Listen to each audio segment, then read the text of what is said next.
Good afternoon and welcome to CanadianAgMarkets.com. This is an auxiliary video to the market update that we posted earlier. This one is specifically about weather and particularly about the possibility of frost here in Western Canada. So let's get into it. This is some commentary from my friend Drew Lerner, or I call him my friend because he's such a friendly guy. And I also wanted to give credit where credit is due. There has been a trend in computer forecast models or the model runs for this week that the cold air advertised for late this weekend into the weekend is to be more broad based and more intense than was advertised earlier this week, and particularly, especially relative to the forecast from last week. Here's the map.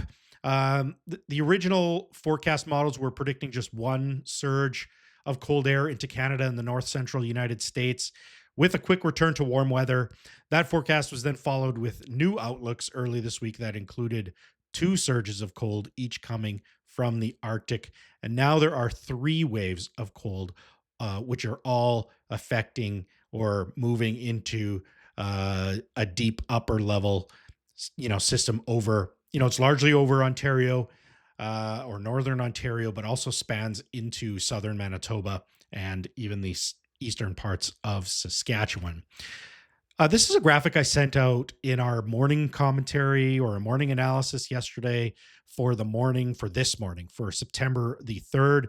And this morning was our first litmus test for the cold air coming into North America, with the first in a series of those high pressure centers moving into Saskatchewan and northern Manitoba.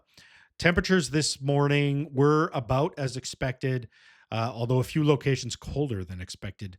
That's important because if it was already colder than expected from this is the weaker high pressure system, then the temperatures for the following two high pressure systems are likely to be colder as well, due to the fact that there are two reinforcing shots of cold air that come from the Arctic region. So again, the impact of cold weather, if it gets as cool as suspected, will be mostly lower crop quality.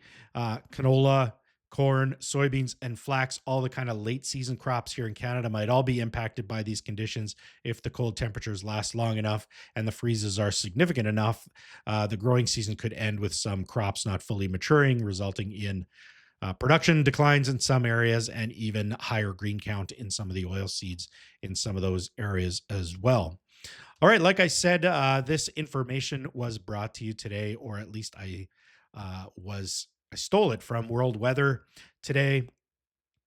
I do have a subscription to World Weather. It's probably one of the best subscriptions that I have. You can subscribe yourself at worldweather.cc to get your own customized weather forecasts and weather information. I would highly recommend it. I also highly recommend that you subscribe to our insights, which do more in-depth analysis into the agriculture markets, including weather. So you could subscribe for only $99 a month. That's less than $1,200 a year. And we'll make sure you are up to date in everything Canadian prairies agriculture. All right, that's all we have for you. Thank you for joining us. Have a great day.